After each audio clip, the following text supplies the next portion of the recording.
Hello, I'm Vincent Browne. Join me in 10 minutes for the first edition of TV3's News and Current Affairs programme. That's Nightly News with me, Vincent Browne, in 10 minutes.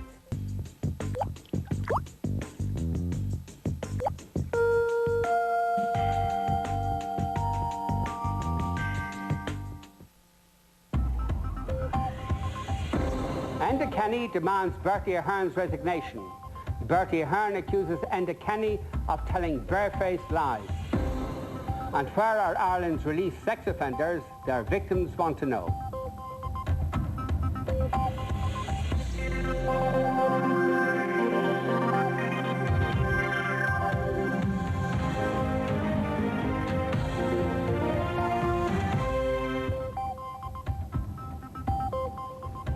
Bertie Ahern's finances continue to dominate the political agenda. Yesterday, the opposition leaders demanded the Taoiseach's resignation. Today, Bertie Ahern retaliated, accusing Enda Kenny of lying. Also tonight, how we failed to track sex offenders on their release from prison. A victim of one of this country's most notorious paedophiles speaks out for the first time. What they have done and the crimes that they have committed and could recommit to hurt a child, and that child that grows to an adult, and what they have to live with for the rest of their lives, they'll never be free. But first, the news with Colette. Top doctors believe patients' lives may be at risk after one of the country's biggest hospitals failed to get scanning equipment approved 2 years ago. Staff at Tallaght Hospital told TV3 its CAT scanner is out of date and was never made to handle its present workload. A spokesperson for the HSE says it's a matter for the hospital. It's one of the biggest hospitals in the country, but doctors here are up in arms over red tape, which has caused the purchase of a vital CAT scanner to be delayed. Tallaght Hospital had funding approved and a tender awarded for a modern CAT scanner 2 years ago, but it's still waiting. In an email sent to the hospital seen by TV3 on the 11th of December, the HSE said approval to purchase a CAT scanner came under the 2006 programme for replacement of clinical equipment. It went on to say, this is an annual budget. As the scanner was not purchased by year end, we must now endeavour to get it on the capital plan for 2008, which means further delays. If you walk into the hospital today after being referred by a consultant in our hospital for a scan, say a query of cancer, you'll be given an appointment for July.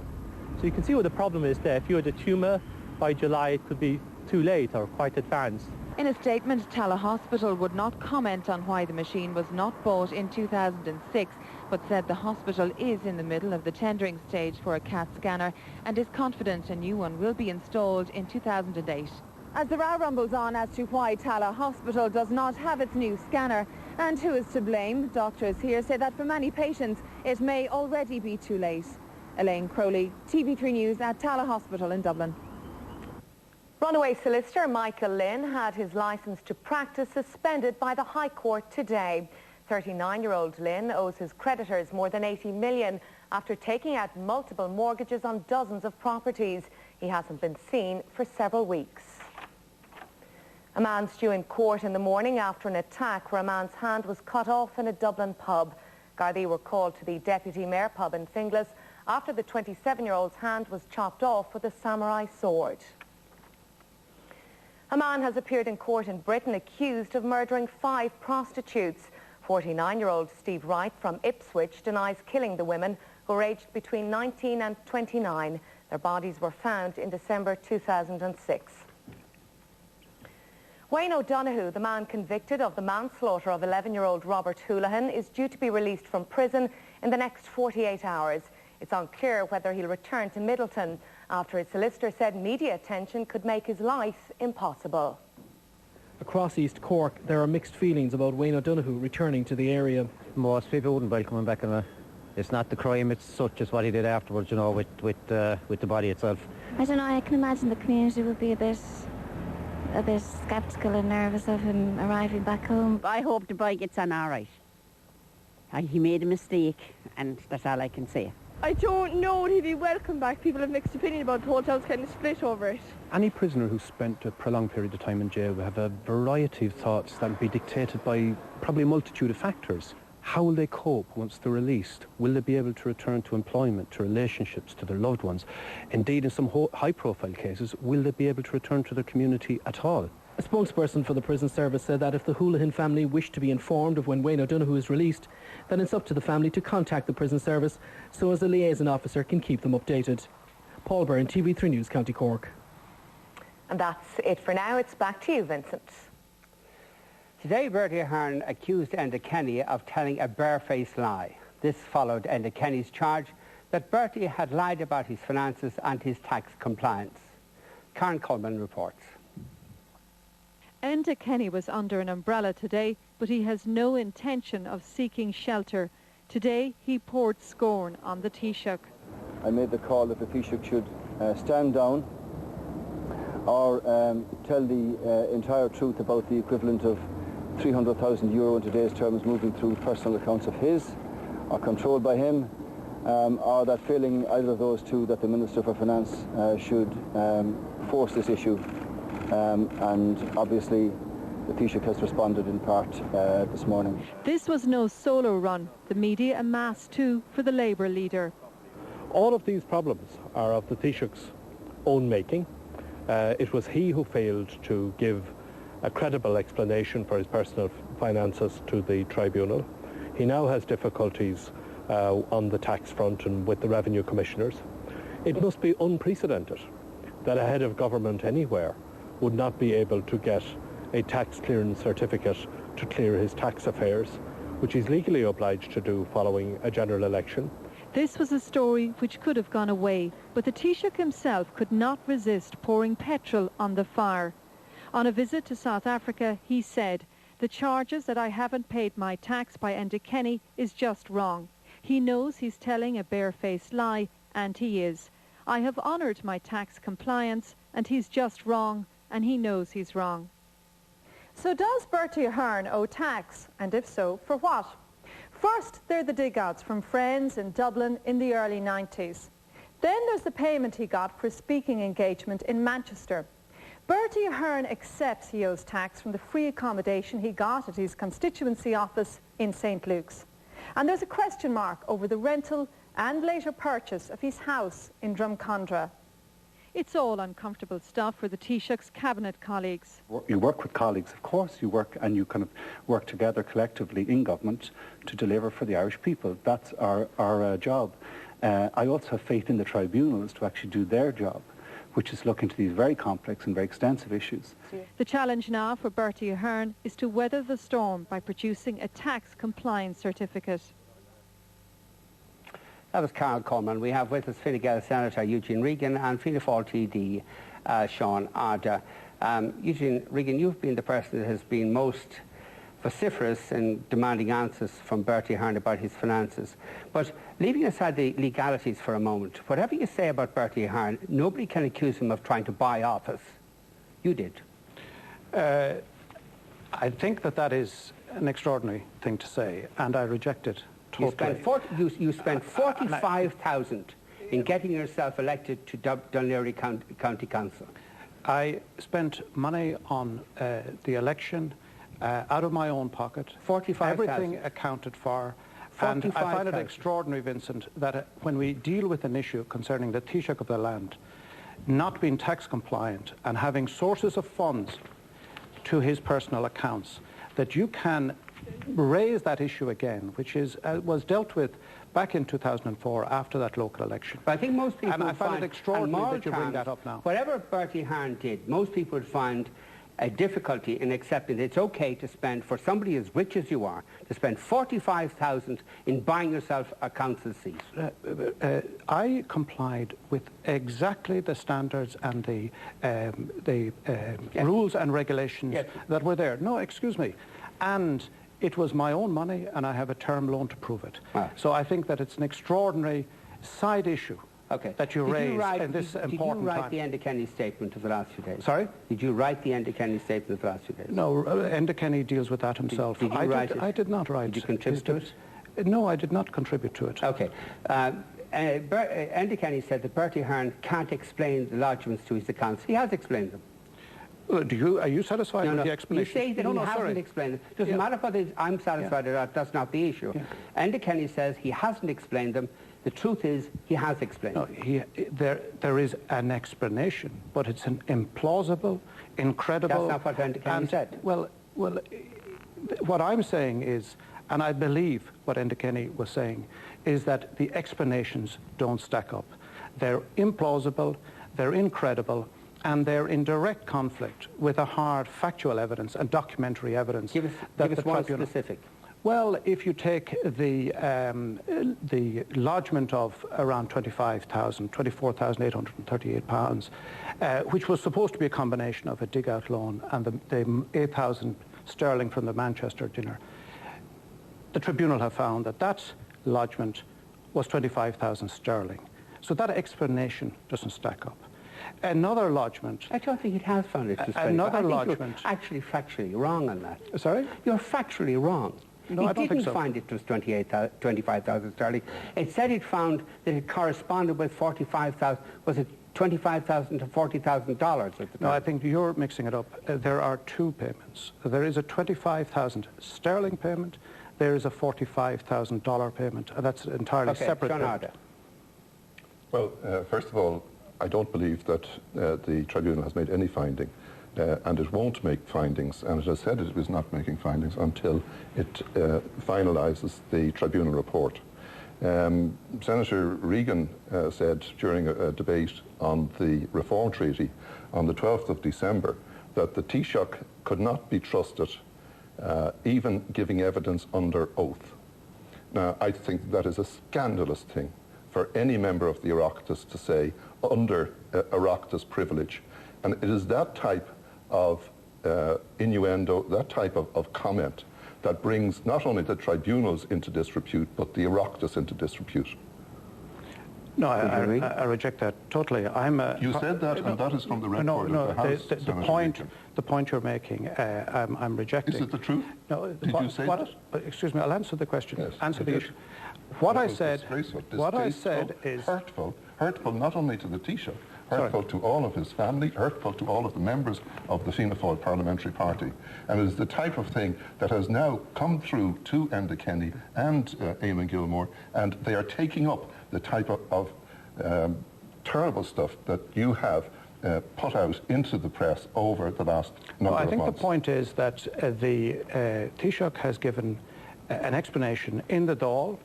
He has given an explanation on the Brian Dobson interview last September, and he made various public statements during the election. There are contradictions between those explanations. He has misled the Dáil. We know that now on his tax issue. And what we find... Excuse me, I haven't interrupted you. He is fully compliant as far as tax is concerned. I haven't interrupted you. He has said that, and I believe that he is fully compliant. What he has said... And for Enda Kenny to say that he is not compliant, he does not understand the dealings of the Revenue Commissioner with the taxpayers. We've just 2 minutes left. Just ask you one question each. On the question of the tax issue, Bertie Ahern failed to pay tax for the benefit in kind he had in St. Luke's. He's acknowledged that. No, Karen Coleman said that on the VT, and I noticed that. But I would disagree with that, and I think the Taoiseach would disagree that there is any tax owing on it. He has made a voluntary disclosure, but at the same time there is an expression of doubt included, which means that... Sean, he has acknowledged, he acknowledged at the tribunal he paid merely nominal rent for St. Luke's. Which was owned by friends and a trust and had nothing to do with his employer. It meant he got a benefit in kind. From who? It meant from Fianna Fáil, from the trustees of St. Luke. Who were not his employer. But it makes no difference. He got a benefit in kind. If I gave you a bed in my house, Vincent, would you expect to pay benefit in kind on that? He got a benefit. He got a benefit in kind in St. Luke's. Didn't declare it, and he was an expert in benefit in kind because he introduced legislation at that very time. He has never put himself out as being an expert in benefit in kind. He has, on many occasions, increased the standards of tax compliance and the standards that should apply in tax compliance. As Minister for Finance, he also introduced a bill. Yes, that's right. He maintains, and I believe that he is tax compliant. Going on about tax compliance.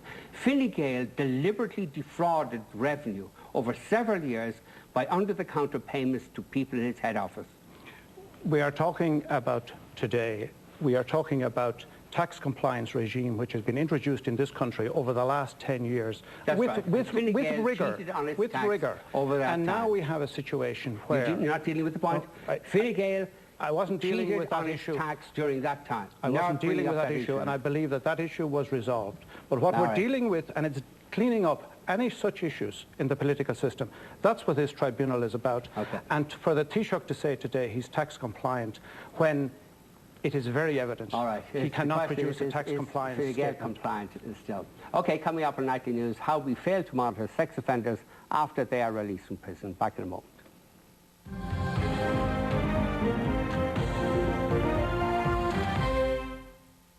Just how dangerous is he? He's a psychopathic killer, but so what?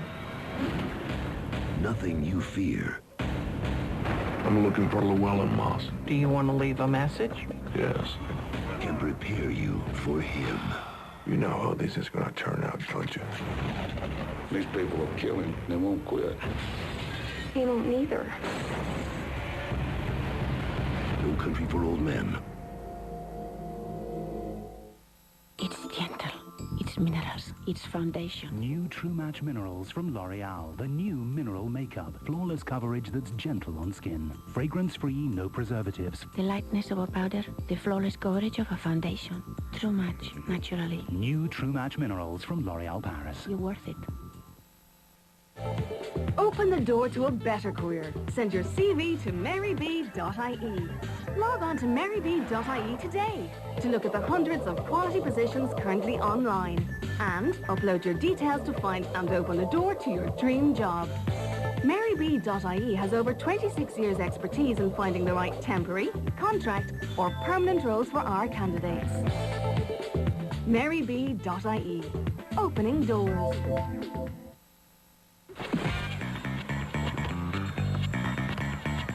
All right, lads. Hey, mister, give us a bobber.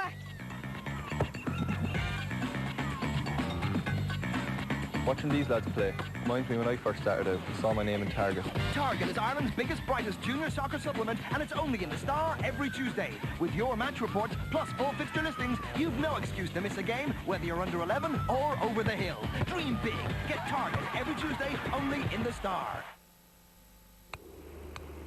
Just how low can your mortgage rate go? Don't just chip away at it. Switch to an offset flexible mortgage from First Active. For example, if you save €200 a month, you could get your rate down to 3.8% APR or lower. This can save you thousands and knock years off your mortgage.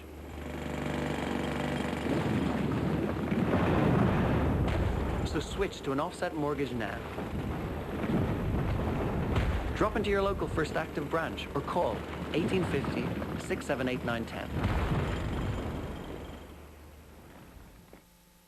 After 7 years of research, L'Oreal introduces its latest innovation for younger-looking skin. New Dermagenesis Cellular Nurturing Moisturizer. Only Dermagenesis combines naturally derived proxylane with hyaluronic acid. It intensely moisturizes for younger-looking skin and creates an improved environment to care for new skin cells. Skin feels plumped up, tautened, with a dewy glow. New Dermagenesis Cellular Nurturing Moisturizer. The latest innovation in skincare from L'Oreal Paris. Because we're worth it. Coming up on Sports Tonight, Delaney in denial over Venables. Sports Tonight is at 11:45.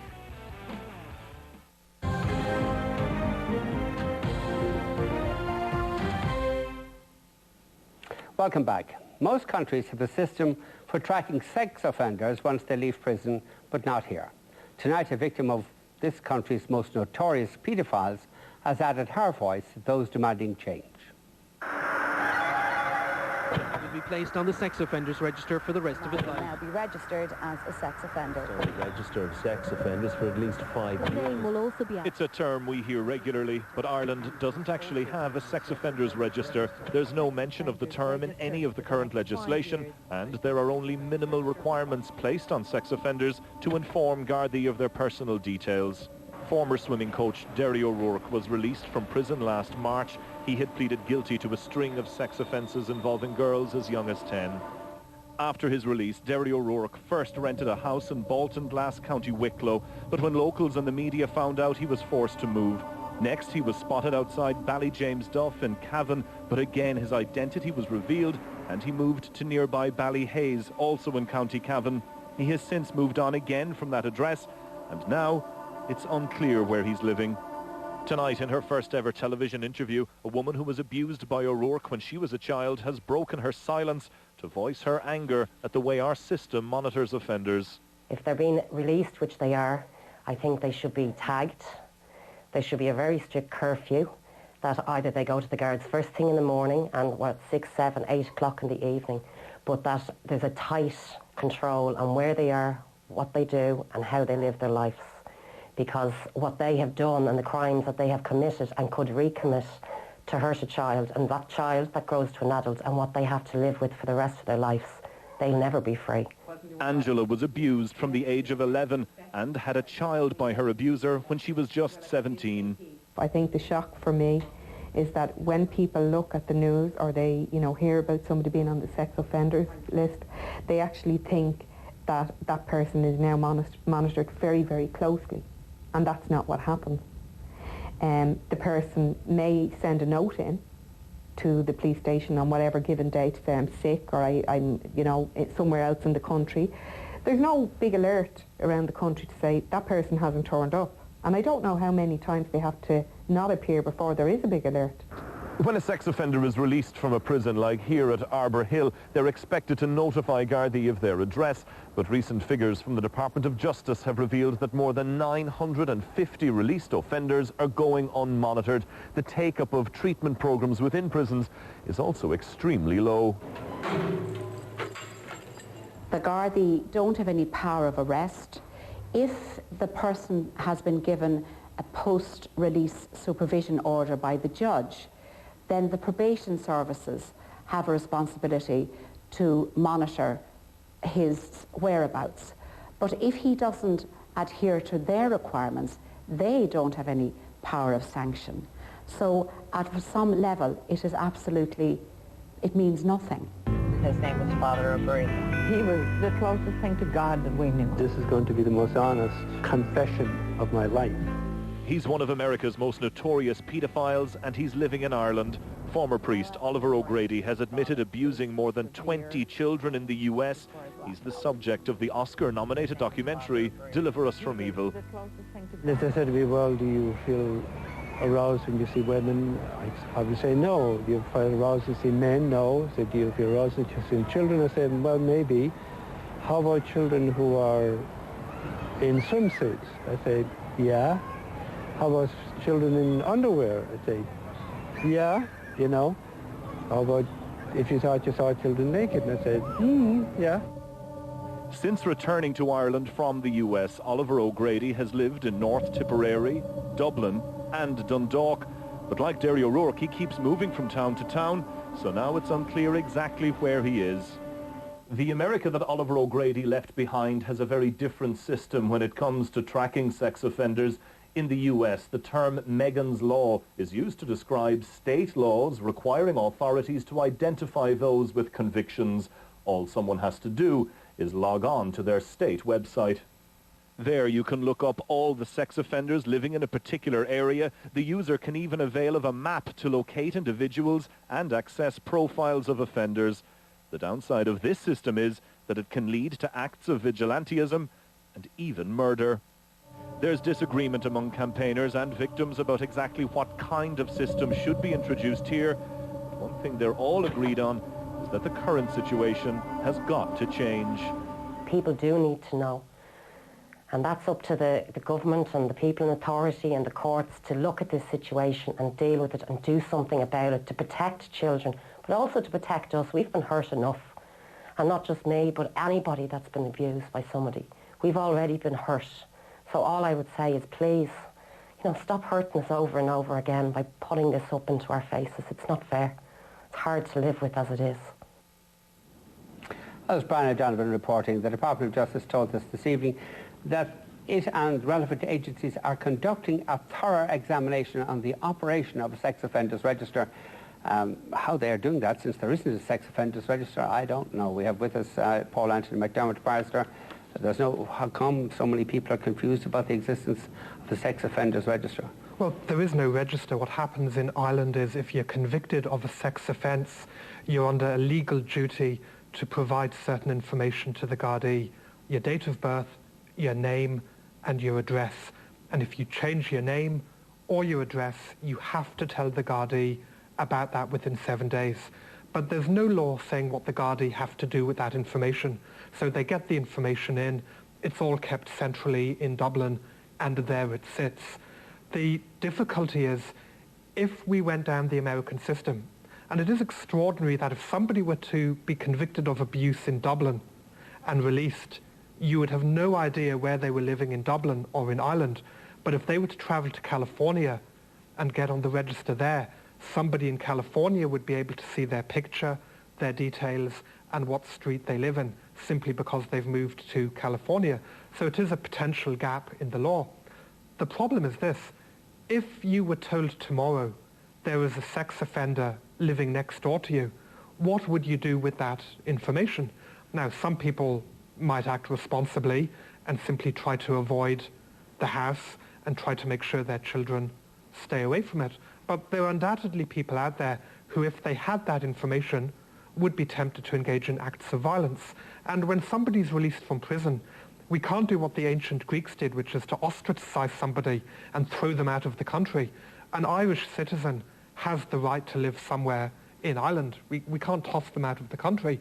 So if they have the right to live somewhere in Ireland, are you going to have a situation where we set up an internet site in Ireland where anybody can log onto it and get the picture of each paedophile, what street they live in, and who they're living with? But given the recidivist nature of paedophilia, it's certainly of concern that the Gardaí should know where people are at any given time and keep a check on them occasionally. Now, that's not the same as the public knowing who they are and where they are, but the Gardaí should surely know, and there's no evidence that the Gardaí bother. Well, the Gardaí have the information, so in theory the Gardaí know where each released paedophile or sex offender in Ireland lives. But the question is, what do you do with that information? If those people aren't actively committing any crimes, you can't arrest them. I don't know if the Gardaí keep a special watch on those houses, or whether they warn the neighbours or take any steps.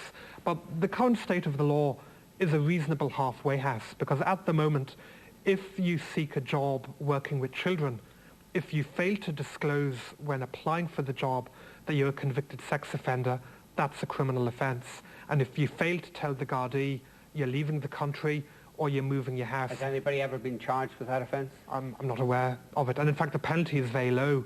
In Ireland, the maximum penalty for telling a lie is 12 months. I'll leave it there. Coming up on Nightly News, tonight's sport, weather, and the first look at tomorrow morning's newspapers.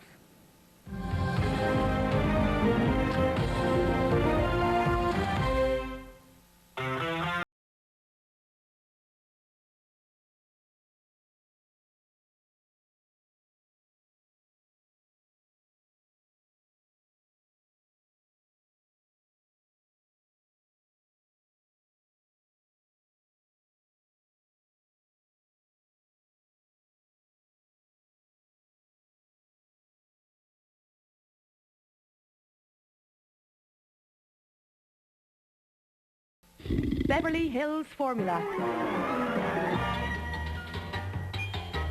Best stain removal, yet lowest abrasion. New Year's resolutions are easy with Spar. Have a guilt-free treat with Muller Healthy Corner. Buy one, get one free. Detox with Evian mineral water. 2 bottles for just €2.50. Or this tangy Spar orange juice. Buy one, get one free. Get a great start to 2008. Under the tree at Spar. Brilliant. Come on in, come in. Ah, lads, you shouldn't have.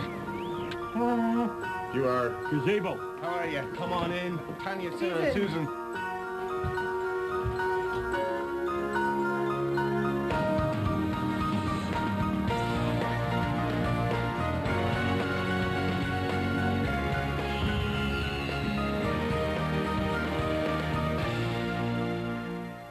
It must have taken you ages to organise all of that. Oh, yeah, absolutely ages. That'll be the cleaners. Surprise yourself with Golden Pages and goldenpages.ie. The new Scenic Royale with panoramic sunroof and air conditioning from only €24,100.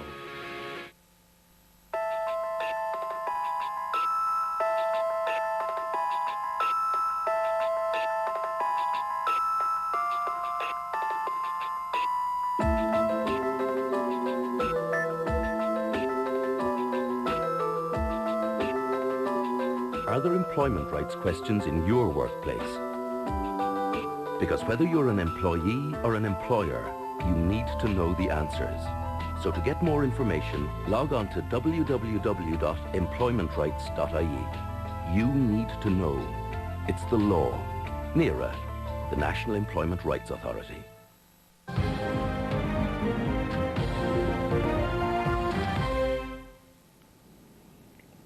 We'll travel with the sport. The big story this evening again is the appointment of a manager for the Republic of Ireland soccer team. Yeah, Vincent, we could see who is Steve Staunton's successor shortly, so we're told at least. The appointment of the next Republic of Ireland manager could be made within days. FAI Chief Executive John Delaney is to meet the three-man recruitment panel on Friday, and the new manager could be ratified at the next Board of Management meeting next week. Delaney continues to deny that former England manager Terry Venables has already been offered the job. Ireland have been without a manager since October 24th. All the latest tennis action from the Australian Open coming up, where number 2 seed Rafael Nadal has marched into the second round despite the best efforts of Serbian qualifier Viktor Troicki. But Britain's Andy Murray is out. The 9th seed went down in 4 sets to Joe-Wilfried Tsonga. And an anxious wait for Munster's Jerry Flannery, who has denied that he maliciously stamped on the face of a Clermont-Arvon player in yesterday's Heineken Cup defeat. TV replays clearly showed Flannery's boot on the face of Julien Bonner. The French flanker required lengthy treatment to a cut just above his left eye. Flannery will be sweating on the outcome of a report by an independent citing commissioner, which has until tomorrow tea time to bring forward charges. So packed sports tonight on the way. I don't think that Jerry Flannery's stamp was deliberate. Let's just look at it again, and I think that it was incidental. Well, certainly an anxious wait for Flannery. He did come out today, Vincent, and said that there was absolutely nothing malicious in it. And, you know, it's just out of his hands, really. Tea time tomorrow, and he could miss the Wasps match and indeed the start of the Six Nations. Loss, even though there's a good replacement from, but anyway, we've got to leave it there. Back, Martin now has the weather forecast. We prepare our soups freshly each day, just like you would.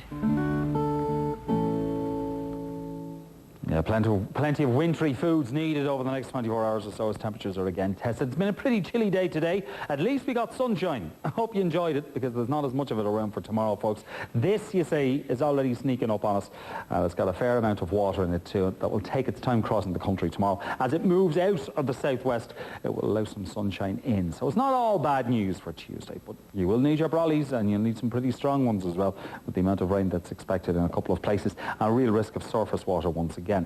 So overnight, this cloud cover just giving off the odd drop of water in places, with the north and northeast corner waiting until the morning to see this stuff. Temperatures overnight, not bad, 4 to about 7 degrees, so we're not talking about any frost tonight. By tomorrow afternoon, though, moderate falls of rain around that northwest corner, but this is what's tracking in from the west to the northwest. And as you can see for yourself, some heavy bursts of rain in it too. Now, there's a real risk of some of these rain showers containing hail, and the odd rumble of thunder can't be ruled out too. But it's a grey, it's an overcast Tuesday with heavy falls of rain in a number of places. And though Munster will get a first taste of this, and you can see for yourself just the odd thundery burst here, it will all push out towards the east and up towards the northeast too, allowing, before the afternoon is done, some sunshine to creep in. And rain in western Leinster will, by the mid to late afternoon, arrive onto the east coast too. Seas, not too bad. We're looking at moderate seas in the morning time. Things just a little bit rougher in the gust to the west and southwest. The next 5, like this, with cloudy time for tomorrow before bright spells, before darkness falls. Wednesday will be a drier and brighter and thankfully less windy day. Thursday a little bit better in the morning time, but then the cloud rolling through with some heavy rain throughout the afternoon. And Friday we'll have a dry start to it before the rain moves through, a windy time too. And Saturday, well, a breezy day with again rain clearing to showers by the afternoon. An average of 8 degrees. That's it. Good night. Avonmore fresh soup, the nutritious way to some peace and quiet. And now look at tomorrow morning's newspapers. The Irish Independent has police can't hold Lynn as he flies to the US. Airport chiefs quiz solicitor before his return to Lisbon. Also on the front page of the Irish Independent, man on trial over prostitute killing and sword victim's hand reattached. And the Irish Times, Kenny telling lies about tax situation, says Ahern. Also HSE to review foster care after gaps in system exposed. And at the bottom of the Irish Times front page, a Da Vinci Code broken as Mona Lisa identity revealed. In the Irish Daily Mail, who's the liar, Bertie? And also Blonid, my ordeal at hands of sex pests within RTE. I think I know who that is. Irish Examiner, Ahern and Kenny spark wars of words, and also Gardaí target knife crimes and stabbing fatalities rise. In the Sun, it's Brit of the State to do with Britney Spears, and also one last night jail for killer Wayne. And in the Star, Maddie's second tot snatched, McCann's launched a search in same town. We have with us Noreen Slattery, who's editor of the Sunday Tribune, and Joe Higgins, Socialist Party leader. What stories attracted your attention, Joe, this evening? Well, obviously the Lynn story is extraordinary. If this is to be believed, he can, with impunity, go into the United States with a visa. A man who is wanted for alleged fraud amounting to tens of millions. If some unfortunate from my constituency had a conviction for stealing a bike, I don't think they'd get past the immigration authorities. But really, I think what emerges from this is that neither the Law Society nor the banks emerged with any credit whatsoever. On the wider context, they were the ones who created and allowed the speculators' trough, profiteering in speculation and in property to go absolutely unhindered, where Mr. Lynn then obviously put in his snout. Now they're trying to close the door, so to speak, after the horse has bolted. I don't think anybody will have any sympathy for their position, not that they will for Mr. Lynn either. The extraordinary thing about it is, Vincent, that it's a civil court order, so it's unenforceable. So while the Gardaí can be informed that Michael Lynn flew from Lisbon to Newark Airport, and he told them that he was only going to stay 3 days in the United States, we don't know. They had no powers to detain him. Okay. He may still be there, he may be back. What other stories attracted your attention, Great Noreen? picture there on the front of the Irish Independent, Vincent. Blue skies for Bertie, but the storm clouds are gathering, and it's a picture of the Taoiseach looking straight into the face of a little child in the Nile Mellon Township Trust. And if you wanted to be really smart about it, you could say the Taoiseach is actually saying to the child, do you believe me? Because that's the tenor of the stories in all of the front pages. It's back to the Taoiseach, 8,000 miles away, but the questions aren't going away. It's not exactly the school around the corner, but the thing about the story and the opposition raising this issue now, I cannot be too impressed by the fact that 18 months ago, when it surfaced first, and when it was obviously absolutely impermissible for a serving finance minister to take large amounts of money, they weren't very strong in their demands that the Taoiseach should step down. But obviously what they're attempting to do is to spook the Fianna Fáil party and Mr. Cowan in particular, unless something new emerges in the next week in regard to more monies that the Taoiseach inappropriately took. I think he will desperately try to hang on. But obviously both he and the Fianna Fáil party are becoming increasingly discredited the more this story goes on. I think it's interesting to point out that the story began on Saturday when Enda Kenny came out. It got legs again on Sunday when Eamon Gilmore called for the Taoiseach's resignation. But on Sunday evening, the Taoiseach spokesman said there would be no comment. Nothing would be said for the week. And then the Taoiseach kind of somewhat intemperately came out today and called Enda Kenny a barefaced liar, added fuel to the story once again. All right, my remark about knowing the sex pest in RT, by the way, it's a joke. I don't know sex pests in RT. The story about the fellow having his hand severed by a sword in Dublin last night, really horrific. And people go on about gun crimes and the number of gun deaths over the last while, but the number of people killed by knives is far higher than people killed by guns. Well, it's horrific, but what it speaks about, though, rather than the weapon, which is just the method that is used to carry out the crime, is the extreme brutalization of certain sections of our society. And that's really what has to be looked at. We've got to leave it. That's it from now. Stay tuned for Sports Tonight. TV News is back at 7 a.m. from us tonight. Good night.